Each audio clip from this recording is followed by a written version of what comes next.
ada di sini. Duduk bersama di Pak Rempokan. Assalamualaikum warahmatullahi wabarakatuh. Selamat malam teman-teman Perempuan Podcast. Ini bertemu lagi dengan saya Damdaman Huri sebagai host.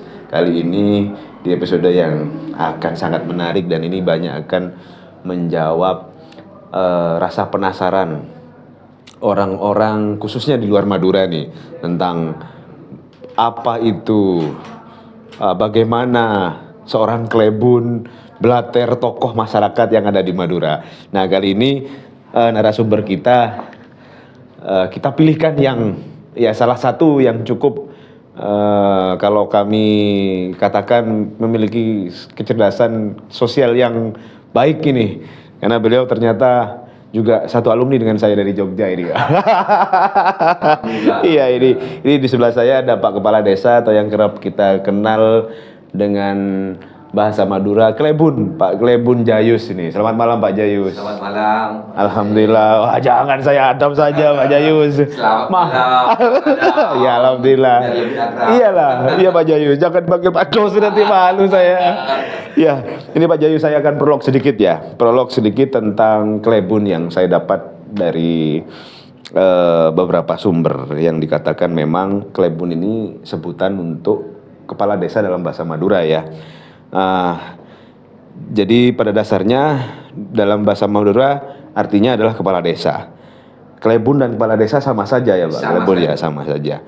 Nah, mekanisme seorang klebun ini ya seperti halnya mekanisme yang ada di Indonesia dipilih secara pemilihan ya pilkades. Nah, tapi klebun ini tidak bertanggung jawab kepada camat. Tidak bertanggung pada camat, hanya berkoordinasi saja, lebih banyak bertanggung jawab pada masyarakat desanya ya Pak Klebun ya. Iya, iya. Jadi di Klebun juga ada perangkat-perangkat desa. Klebun punya perangkat-perangkat desa. Nah, baik Pak Klebun Jayus. Ini kalau saya boleh tahu nih, Pak Klebun Jayus ini seorang kepala desa di desa mana Pak? Kebetulan saya di desa Aingkaber, Kecamatan Tanjung Bumi, Tanjung Bumi, wah ini kecamatan yang terkenal dengan batik ya Pak Klebun. Betul. Wah, apakah juga di Aing Taber ini juga masyarakatnya ada pengrajin batik? Sebagian saja. Sebagian yang lain adalah nelayan. Ada yang petani. Ada yang petani. Ada yang nelayan, ya ada yang juga pedagang. Oh pedagang, masya Allah. Dengan jumlah penduduk desa berapa banyak Pak Kurang Klebun? lebih penduduk desa saya 1.674. 1.600 ini hafal ya saudara-saudara ya. Teman-teman ini integritas seorang kepala desa ini. Hafal jumlah. Karena kami selalu bersentuhan dengan Alhamdulillah, baik. Jadi ini nih kuncinya Pak Klebun, bersentuhan dengan masyarakatnya. Nah, gimana ini Pak Klebun? Selama ini menjadi kepala desa, kata Klebun atau diksi Klebun itu bahkan kita tidak bicara dulu tentang ini ya, anggapan Klebun dari luar Madura ya. Klebun di Madura sendiri, terutama orang kota ini, orang Kabupaten Bangkalan ini. Ini gimana ini Pak Klebun? Anggapan orang tentang Klebun gitu. Ya gini, Mas Adam. Kepala desa ini adalah salah satu seorang yang berdasarkan pemilihan di desa. Mohon maaf, kalau kepala desa atau klebun ini hanya satu di desa. Iya. Sedangkan pengusaha atau yang lainnya ini sehingga kepala desa ataupun klebun ini menjadi salah satu memang betul-betul dipilih oleh rakyatnya secara transparan dan jujur. Oleh sebab itu, kemudian ketika mereka dipilih dan terpilih menjadi seorang klebun atau kepala desa, maka kemudian yang salah satunya orang itulah, sosok itulah yang menjadi perempuan di desa. Wah ini sama dengan sama dengan ini. Iya, judul podcast kita ya. Perempuan. Iya. Jadi perempuan. Jadi perempuan di semua unsur-unsur dan pokok-pokok masalah. Ya, kira-kira begitu. Pahit manisnya warga desa Panjenengan berarti merempekannya ke Panjenengan ya Pak Klebun ya? Semua pahit, manis, semua kepada kepala desa. Tapi Iya. Mas Adam, Iya. warga kami itu banyak yang pahit. Masalah dengan salah satu istrinya saja, ya, dengan seorang istrinya saja, itu mohon maaf, pasti datang ke kepala desa, kalau di desa, ke Klebon. Masalah keluarga sampai dirembukkan, Iya, dirembukkan iya, kan? betul. Oh, iya. Apalagi hilang sepeda motor. Padahal kehilangan itu bukan dana kami. Iya. Kan begitu. Dananya pihak APH. Iya. Tapi mereka itu datang terlebih dahulu kepada kepala desa. Baik, berarti kompleks ya tugasnya seorang kepala desa atau Klebon ini. Iya. Kalau mengabaikan gitu Pak Klebon, apa risiko paling dekat itu, paling besar istilahnya? Yang jelas kalau kita abaikan, selama kita menjabat, ya warga kami itu masih istilahnya masih menganggap kita Klebon. Tetapi di pemilihan yang akan datang pasti kalah, Pak. Pasti gugur. Iya. Kenapa? Sekarang ini sumber daya manusia kita walaupun ada di desa, banyak orang-orang desa itu yang sudah bersekolah, pondok, kira-kira begitu. Pendidikannya sudah baik ya Pak Klebon ya. Jadi sudah di arti setara lah, menengah ke atas. Maka kemudian kami ini bagaimana supaya bisa menciptakan kesejahteraan di desa kami, khususnya pada umumnya di Kabupaten Bangkalan. Sehingga Kabupaten Bangkalan ini, mohon maaf sekali lagi ya, para pemimpin yang di Bangkalan, mohon maaf ya, tidak menjadi nomor 2 tukang kaki miskin. Jadi dia merasakan sendiri, yang merasakan langsung adalah Pak Klebonnya ya. Klebonnya. Iya. Dari jumlah 1.764 ini tadi, kalau Pak Klebon barusan nyentil masalah kemiskinan, masih banyak warga di Aing Taber itu yang kebetulan memang, mohon maaf, jadi bisa dicek juga ke bawah.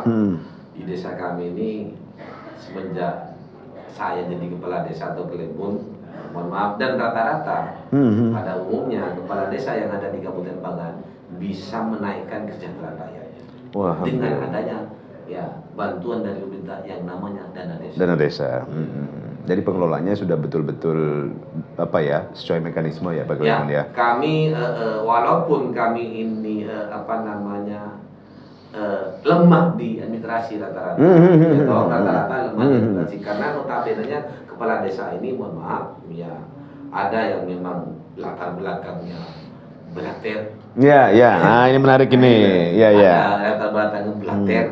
Orang Blatter ini kadang-kala ya, mohon maaf, ada yang memang dari betul-betul dari pendidikan dari pesantren maupun pendidikan umum. Ada yang tidak. Memang orang Blatter ini tercipta dengan budaya dan kultur yang ada di Madura ini, sehingga orang Blatter bisa tercipta dari alam. Kira-kira begitu. Terbentuk dari alam gitu ya. Dari alam. Sebelum kita tanya lagi sama Pak Jayus nih tentang Blatter, teman-teman.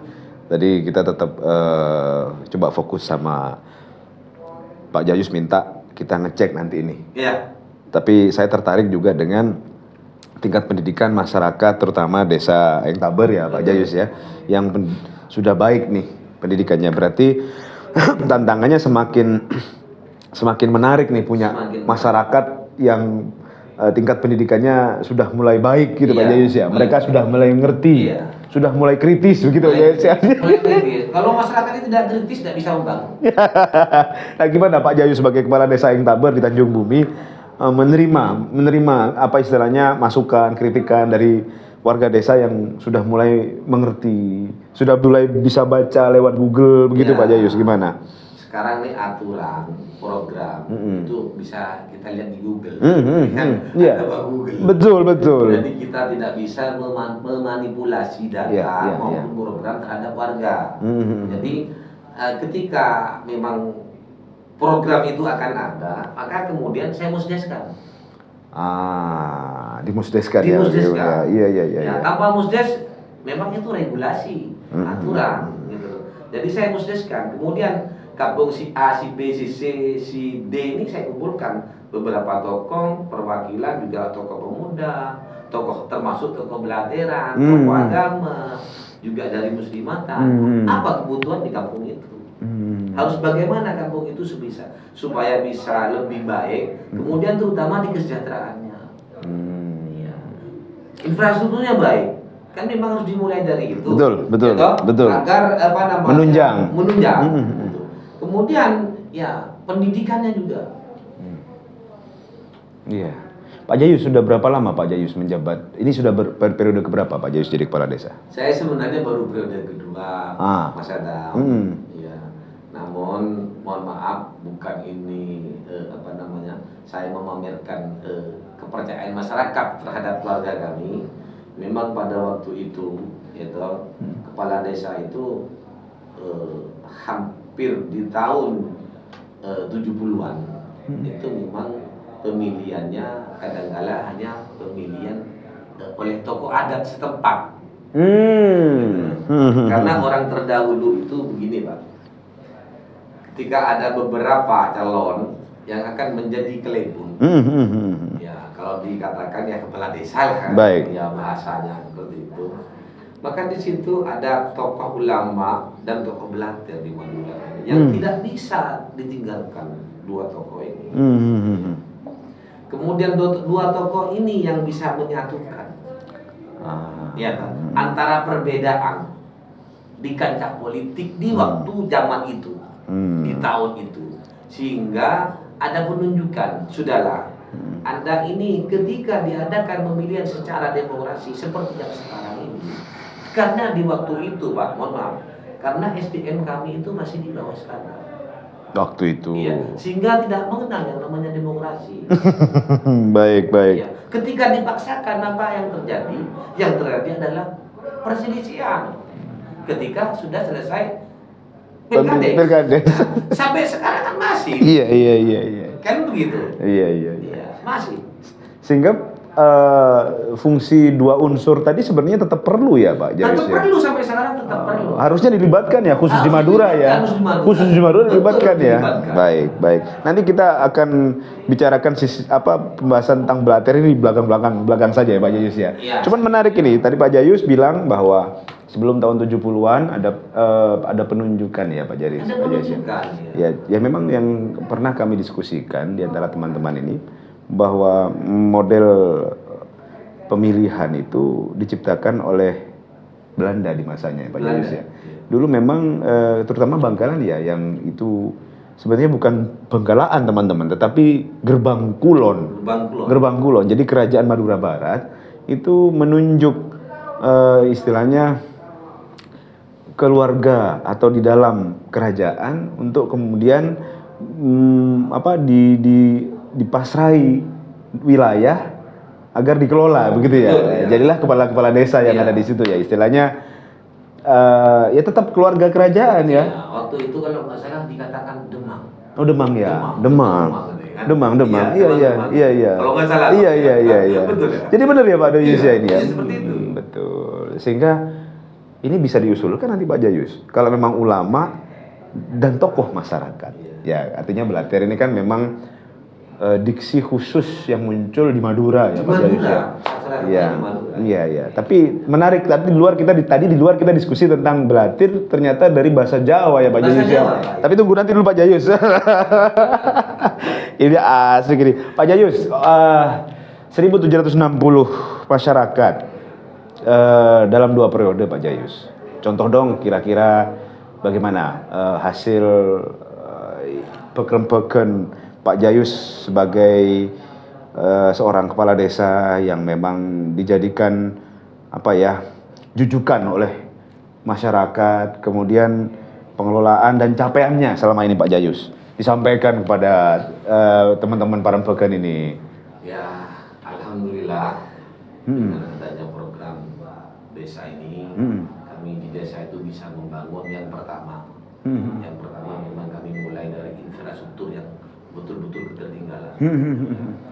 Setelah kita mulai infrastruktur, kemudian dari unsur pertanian. Karena mohon maaf, infrastruktur ini kan menjadi media betul. Mobilisasi petani. Ya. Ketika infrastruktur tidak baik, maka petani terhambat terkait mobilisasinya untuk bercocok tanam. Maka dari itu kita sekarang ini betul-betul bagaimana petani kita ini, jadi tidak ada zaman, tidak ada waktu, ya Kalau orang Madura ini kan harus berdasarkan waktu dulu. Cara bertaninya. Iya. Gitu. Dinah, iya. Cara bertaninya. Naktoh dan Dinah. Iya, Iya, betul. Nah, begitu. Sehingga kalau tidak musim hujan, dia nggak tanam padi. Kenapa? Karena kekurangan air. Betul. Oleh sebab itu, kalau di desa kami per 1 hektar 1 sumur, Pak. Oh, itu capaiannya Pak Iya, Yus ya. per 1 hektar 1 sumur. Ini di sektor pertanian. Betul. Iya. Per 1 hektar 1 sumur. 1 hektar 1 sumur. Sehingga sudah cukup Kemudian, mendukung. lahan yang tandus. Ya, ini kami memang diperuntukkan untuk rumput. Pakan ternak. Pakan ternak. Oh, siap. Sehingga kami pakan ternak, ya mohon maaf, tidak seperti ada beberapa orang yang saya lihat di rawa-rawa, di Katringdung ini, itu yang ngambil rumput itu bukan orang sini, bahkan dari luar daerah. Iya. Itu karena ketidaktersedianya pakan ternak di desanya. Seperti itu. Terus yang ketiga, memang dari sektor pendidikan, gitu. Jadi pendidikan umum maupun agama, ya artinya walaupun dana desa itu tidak tercukupi dengan apa yang sesuai dengan harapan stakeholder di bawah, namun kemudian kita bagaimana supaya ada pemerataan. Iya. Jadi dari dunia pendidikan, yang pendidikan umum saya bantu. Saya datang ke pondok pesantren, ya toh, atau sekolah-sekolah MI, apa yang kira saya bisa bantu. Ya biasanya kalau di madrasah itu Pak, mohon maaf Pak, jadi pendataan murid itu manual. Akhirnya kami bantu komputerisasi. Oh, baik. Terus kami bantu terkait masalah pengadaan buku-buku atau kitab-kitab. ATK ya. Kalau di infrastrukturnya Pak, mohon maaf, karena regulasinya belum bisa gitu. Kalau untuk pendidikan keagamaan gitu. Oh, belum ada skema ke sana ya berarti. Regulasinya edaran kementerian itu tidak ada. Untuk penggunaan peruntukan dana desa untuk agama tidak bisa ya. Pembangunan pondok belum ada. Karena pondok itu regulasinya mereka berdasarkan di bawah naungan yayasan seperti itu Pak. Oh iya. Biasanya yayasan itu nanti kerjasama dengan yayasan Pak Jayus ya. Lebih besar malah ya. Wah, ini sudah hebat ini Pak Jayus. Sekarang tinggal menunggu ya berarti ya Aing Taber ini. Bahasa Indonesianya apa Pak Jayus? Desa Aing Taber ini. Begini Pak, Aing Taber ini adalah mempunyai pujuk gitu loh. Pujuk itu makam kuno. Iya. Ini ada 44 makam kuno. Di situ. Betul. Di desa ini. Di desa Aing Taber. Kebetulan, mohon maaf, Syekhona ini pernah tinggal di Dusun Saper. Di desa saya. Dusunnya Dusun Saper, desa Aing Taber. Beliau kebetulan istrinya beliau adalah orang Saper, orang Aing Taber. Beliau pernah tinggal di sana, sehingga ketika beliau dulu Pak Mas Adam, dikala beliau ini pulang ke Aing Taber, kemudian di musim kemarau, ini artinya tidak ada air, susah dulu, kan tidak ada sumur dulu Pak. Iya. Cuman ini mungkin tidak terlintas secara ini diungkap gitu loh Pak, atau disampaikan ya ke media. Belum ada narasi ya. Belum ada narasi. Setelah saya rembukan, bukan kepada sesepuh, para kiai, kemudian orang-orang lama, itu memang begitu ceritanya. Ada salah satu tongkat. Kemudian karena waktu itu namanya Nyai Siti Aminah, istrinya Syekhona Khalil. ya, Nyai Siti Aminah ini butuh air, sehingga tongkatnya dimasukkan ke dalam tanah, kemudian muncullah air. Ketika airnya dirasakan, dicicip, itu alhamdulillah airnya tawar. Itu kalau di bahasa Indonesia kan. Kalau bahasa Madura, airnya taber. Iya. Jadi air desa Aing Taber ini sesuai harfiah ya, bahasa Indonesianya air tawar, desa air tawar ya. Namun lebih baik memang disebut desa Aing Taber. Iya. Maka kemudian ya barokah air itu Ya, sampai sekarang kami rasakan setiap tanah di Ain Tabor ketika dibor tidak ada yang tidak ada sumbernya. Oh, iya Pak. Iya, semua ada sumbernya. Mohon maaf, hanya perlu berapa meter ke bawah? Hanya 14 meter. Hanya 14 meter. 14 meter. Berarti subur tanahnya. Subur Pak. tanahnya, Pak. Padahal dekat dengan laut ya, pesisir. Dengan laut ya. Iya, menarik ini, Mas. Saya juga heran. Iya. Bahkan ada peninggalan Piduati dulu, yaitu di waktu zaman Belanda. Dulu ada sumur di sana dan pernah itu difungsikan oleh PDAM untuk disalurkan ke desa Banyusangka. Dan di desa Banyusangka itu airnya payah Pak semua. Hampir rata-rata payah. Karena dekat pesisir. Iya. Kemudian kita salurkan Pak lewat jaringan PDAM. Itu debit airnya, mohon maaf sekali lagi. Jadi per detik itu Pak bukan 1 liter. Per detik air keluar tuh 5 liter.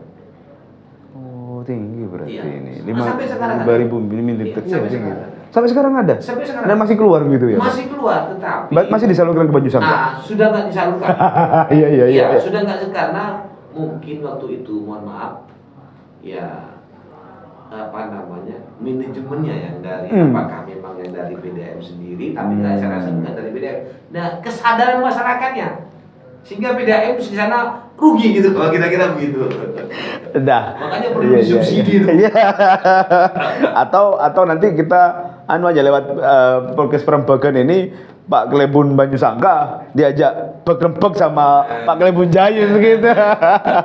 Siapa tahu bisa saling bertukar komoditi nih. Iya. Saya dengar memang Banyusangka ini ada TPI ya Pak Jayus ya. Dan besar hasil TPI-nya Pak Jayus, besar sekali, luar besar. Ada juga ini apa ya? Tidak hanya hasil laut yang berupa ikan, tetapi juga birsa. Apa itu? Birsa bahasa Indonesia? Rajungan, ya. Rajungan besar sekali juga di sana. Iya. Nah, baik Pak Jayus. Kalau di pertanian Pak Jayus, apa tanaman selain rumput tadi itu yang khusus lahan kering? Kalau khusus lahan kering di sana kacang tanah. Kemudian ubi-ubian. Ya. Terus ya kayak cabai. Wah, cabai teman-teman. Iya. Cabai, juga terung. Oh. Ya, itu bisa Pak di desa kami Pak. Wah. Karena airnya juga bagus ya. Kalau jagung sudah pasti Pak. Oh iya. Kalau jagung sudah pasti. Kira-kira kalau ditanam cabai nih Pak. Ya. Itu punya berapa hektar luasnya? Desa Ain Tabor ini. Pemilik warga ini Pak, tanah ini milik warga apa milik saya? Kan gitu. Iya, milik warga Pak Klebun ini ya. Kalau saya kebetulan Pak, mohon maaf, minim sekali Pak. Saya memiliki tanah di situ. Karena saya ini bukan orang Ain Tabor asli. Awalnya seperti itu. Jadi bapak saya ini dari pegunungan, dari Turin Barat Konang sana. Oh, dari Konang. Iya. Kemudian bapak saya ini hanya seorang pembuat senjata kayak celurit, pandai besi ya. Iya. Gitu lah Pak. Nah, kemudian di desa saya ini waktu zamannya PKI dulu memang rusuh sekali sampai dengan tahun 70-an. Akhirnya para kiai, ini kembali ke kiai dan tokoh Blater tadi ya, salah satunya yang harus kita jadikan Klebun. Dulu waktu itu namanya Gumico. Habis Demang itu Gumico. Gumico, ya, bukan Klebun. Gumico. Iya. Nah, disitulah bapak saya dijadikan kepala desa di sana, Klebun, gitu. Nah, pada waktu itu saya masih ingat saya kelas 1 saya SD. Tahun 82. 82. Iya. Pertama kali almarhum Bapak Pak Jayus jadi kepala desa. Jadi Kumico itu ya Pak ya? Iya, kepala desa. Iya. Tahun 80 tuh 80-an sudah kepala desa. Sudah kepala desa. Sebelum itu Kumico. Ya. Tahun 60-an tuh Kumico. Iya. Nah, ini juga bisa berarti pada waktu itu almarhum ayahanda Pak Jayus ini juga disebut sebagai tokoh masyarakat atau Blatir ya Pak Jayus ya? Memang latar belakang bapak saya ini dari tokoh Blatir. Latar belakang. Baik Pak Jayus, nih masuk ke Blatir tadi itu. Iya. Kita tadi di luar diskusi nih. Blatir ini berasal dari bahasa Jawa yang artinya sopan dan santun. Iya, sopan dan santun. Sopan dan santun. Jadi bagaimana nih Pak Jayus sebagai seorang kepala desa Klebun itu memberikan narasi tentang Blater ini bagaimana Pak Klebun?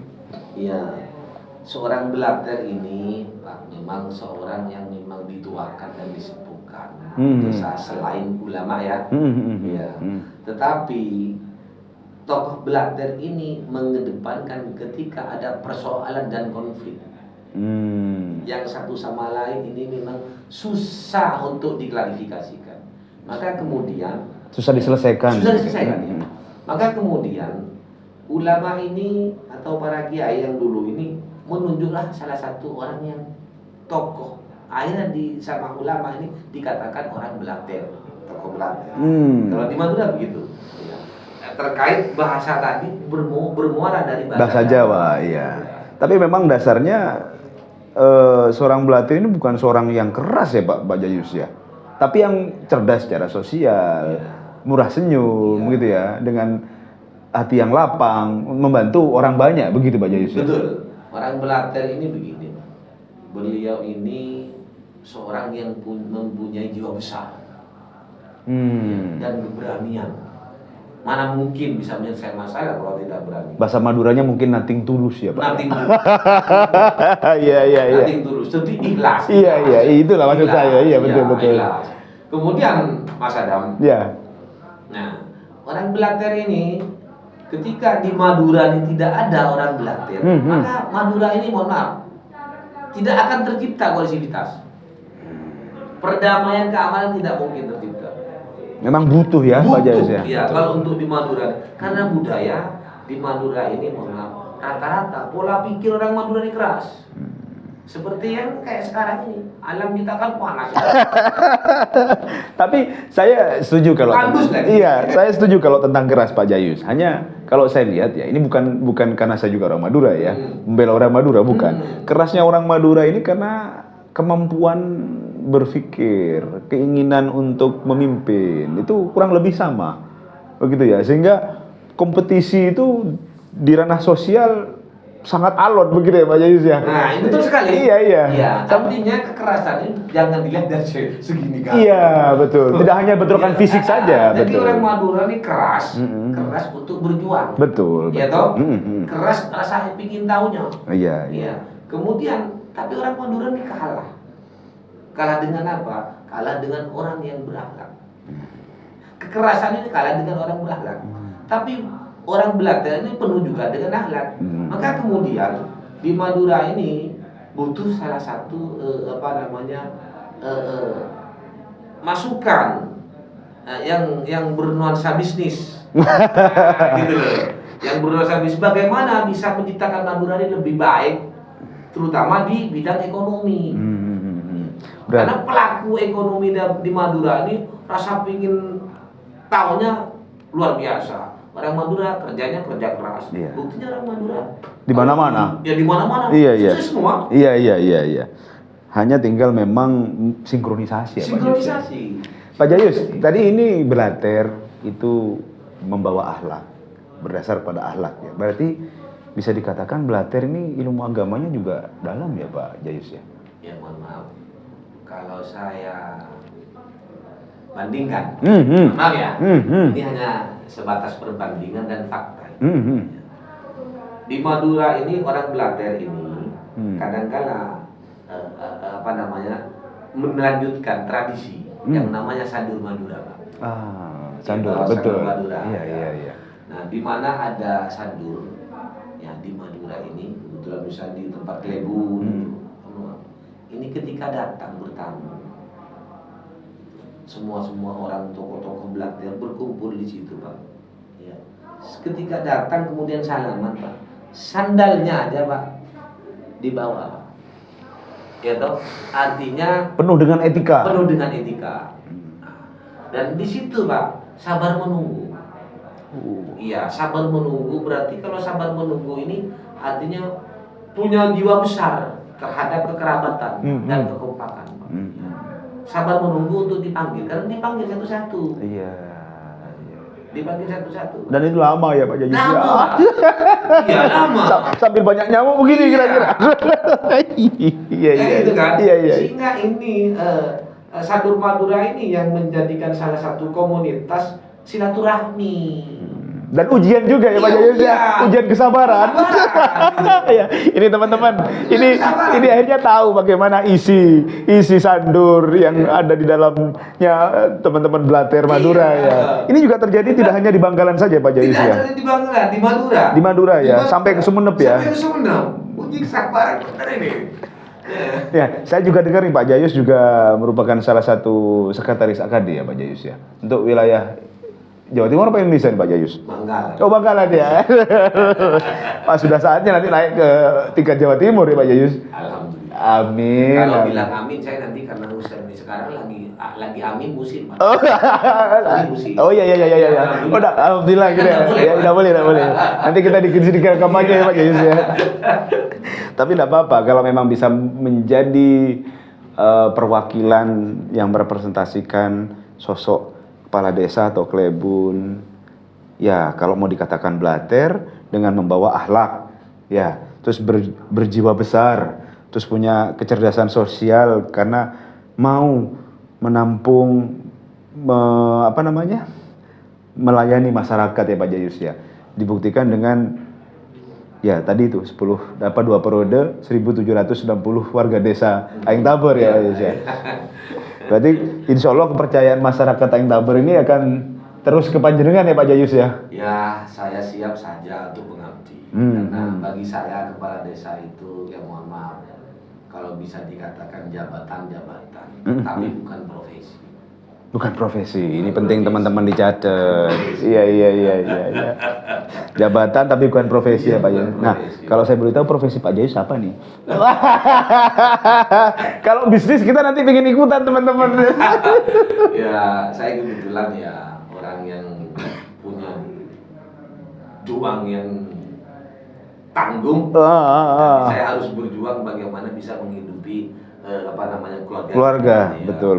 Memang saya besar di terkait masalah urusan bisnis Pak. Jadi mulai dari, mohon maaf ini bisnis kecil-kecilan sebenarnya sih. Cuman kami sampai saat ini ada komunitas bahkan menasional. Ya, jadi saya tahun 2006 itu mulai pelihara burung merpati. Iya, kalau tim Mahmud kan berkutu. Iya. Matinya ya. Oh berarti, saya ingat ini di Sumeneb saya punya teman namanya Pak Oyo. Itu teman saya. Nah, kebetulan Pak Oyo itu wakil ketua Pemda Jatim. Saya ketua harian di Pemda Jatim. Nanti Pak Oyo biar dengar ini, keluarga Perbagan. Wah, salam. Ya beliau juga mantan kepala desa ya, Pak Jayus ya. Iya. Sekarang anggota dewan. Begitu anggota dewan. Ya. 2 periode ya. 2 periode. Ya kemarin kami kebetulan pendampingan di Sumeneb itu sama beliau salah satunya ya. Wah ini luar biasa. Berarti usaha ternak merpatinya sukses ini Pak Jayus ya. Alhamdulillah sampai sekarang, dan bahkan saya pada tahun 2002 kemarin, ya ini mencapai puncaknya. Jadi burung saya ini juara se-Indonesia. Klasmen nomor 1 se-Indonesia. Bisa dilihat di YouTube nama burungnya Hercules. Bisa dilihat. Jadi ada fakta. Saya tidak berbicara dengan omong kosong. Iya. Berarti ini sudah merupakan resep keluarga punya formula untuk berternak merpati balap ya. Merpati balap ya Pak Jayus ya. Wah ini luar biasa Pak Jayus.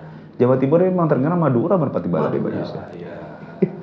Di selain itu saya ini kan ketika melihat merpati ini selain mencari teman, bagaimana yang dikatakan judi, Pak. Artinya terkenal, ada judinya. Inilah yang kami bagaimana supaya tidak ada judi. Makanya dikompetisikan secara resmi ya. Secara resmi. Seperti itu. Sebenarnya menarik Pak Jayus kalau misalnya semakin dikemas. Artinya sama mungkin kayak di Thailand itu sabung ayam ya, ayam itu kan dikemas ya Pak Jayus ya, agar ada itinerary tapi juga tidak menyakiti hewannya. Kalau di merpati balap kan tidak jelas menyakiti. Ya, tapi juga kemudian sama seperti balap kuda. Balap kuda itu kan juga akhirnya menjadi tontonan yang sifatnya pariwisata gitu ya.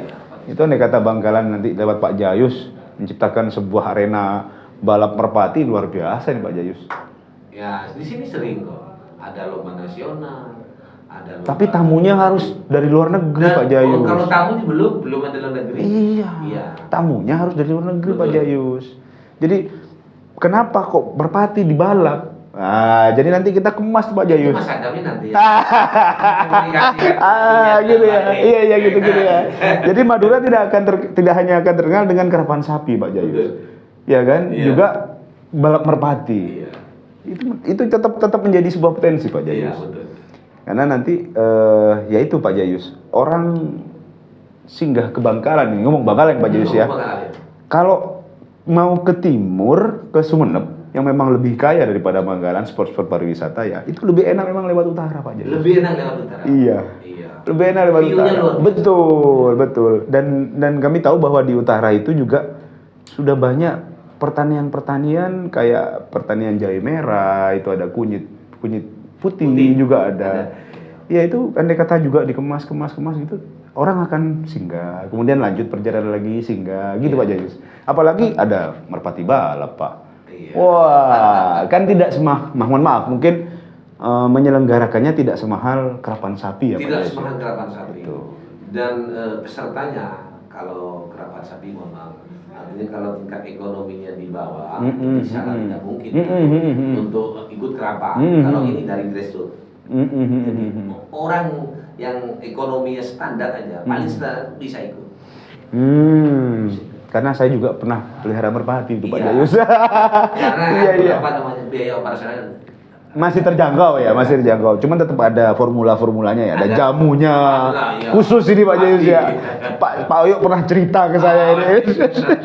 Bahkan pada zaman Covid kemarin, Pak Oyo itu selalu cerita bahwa saya selalu pakai tetes mata dari jamunya merpati ini Pak Odam kayak gitu. Iya gitu ya Pak Jayus. Wah, luar biasa ini.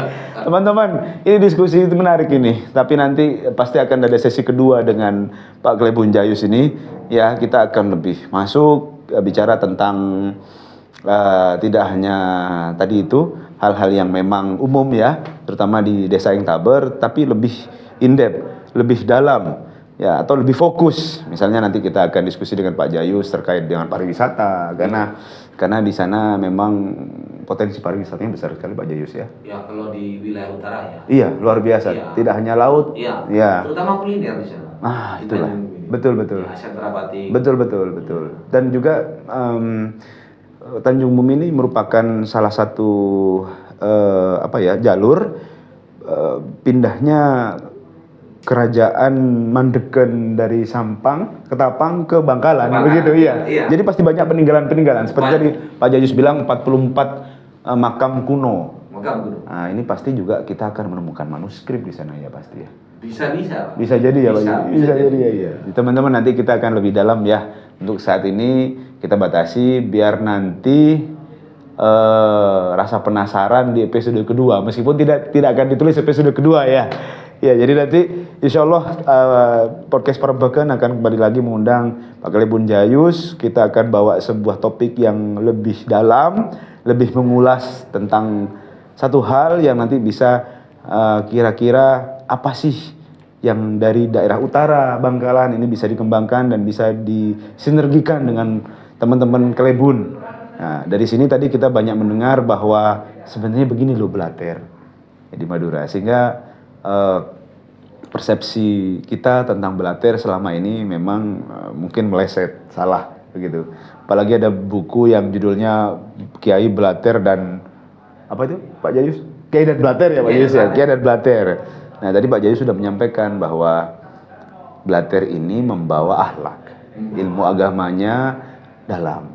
Rata-rata juga berarti alumni pondok pesantren ya Pak Jayus ya. Rata-rata. Oh, dari luar biasa. Dari pendidikan umum. Oh iya. Tapi yang dikedepankan oleh yang pasti lebih paham agama ya Pak Jayus ya, sehingga tidak sembarangan ya Pak ya. Jadi stigma masyarakat bahwa Blater ini lebih ke menakutkan, mengancam secara fisik itu bukan Blater. Apa itu Pak Jayus? Mas Adam itu preman. Baik. Iya. Nah. Blatter ini, mohon maaf tokoh-tokoh Blatter karena kebetulan komunitas kami memang di Blatter, Pak. Iya. Jadi mengharap sekali bagaimana Bangkalan ke depan ini, yang pertama ini lebih kondusif. Kalau tidak kondusif maka susah investor yang akan bisa membangun. Dan Bangkalan ini tidak bisa terbangun ketika hanya mengandalkan kearifan lokal itu. Iya. Jadi perlu memang bimbingan atau arahan yang dari investor. Yang notabene-nya tidak meninggalkan kota zikir dan salawat, ya. Jadi marwah religi Madura Bangkalan ya. Tetap dipakai ya, Pak. Dan ini juga etikanya pek-rempek ini. Iya. Musyawarah ya, Pak. Investor pun ya harus berempek. Kalau tidak berempek ya nggak bisa masuk. Iya, betul. Harus berbagian dulu, matang. Betul. Ya, semua elemen masyarakat ya toh dilibatkan. Ini loh dampak positif seperti ini. Dikomunikasikan semua. Dampak negatifnya pasti ada. Cuman kan berapa persentasenya. Sehingga angka pengangguran akan berkurang. Betul. Maka tingkat kemiskinan akan rendah. Iya. Tentunya ke depan, mohon maaf, kepada pemangku kebijakan yang ada di Kabupaten Bangkalan ini, mohonlah artinya bagaimana supaya menciptakan ekonomi kerakyatan di Bangkalan lebih baik dan lebih maju. Mungkin itu yang tidak hanya pemangku kebijakan di Kabupaten Bangkalan, tapi di provinsi maupun di pusat juga Pak Jayus ya. Ya, sehingga biar tahu bahwa begini sebenarnya karakteristik Klebun, Blatter di Madura yang memang tetap berharap untuk kemudian nanti ke depan diajak rembuk, diajak berkempek, ya. Dan kemudian selalu diikut sertakan dalam kiprah pembangunan Bangkalan lebih baik ya Pak Jayus ya. Kami siap mengawal. Ya, siap mengawal dan siap mengamankan. Ya, karena kami ada 273 kepala desa. Ini di sektor-sektor wilayah itu kan desa kami. Betul. Yang lebih tahu, yang lebih paham. Desa kami. Jadi kami kepala desa siap. Desa 1 dengan sampai 273 desa siap untuk mengawal program tersebut. Asalkan program tersebut ini memang membawa kemaslahatan. Ya, kodenya itu saja ya, Pak Yus. Itu aja. Sebelumnya berempek. Ya. Akan berkiprah sebagai apa? Begitu ya. Baik. Seperti pesan ya seperti pesan peribahasa kita ya. Bedelakoh lakone bedepakon begitu. Iya, siap begitu. Bedepakan ya. Sekarang berselawat aja Pak, ada sedokonya. Pak Jayus. Selawat aja kan ada sedokonya. Iya. Sudah Rasul itu. Ya sudah Rasul. Baik, terima kasih banyak Pak Jayus. Mungkin ini dari kita teman-teman podcast Perempekan. Insyaallah nanti kita akan undang lagi Pak Jayus di sesi berikutnya dan semoga banyak bermanfaat. Kita jumpa lagi di sesi berikutnya.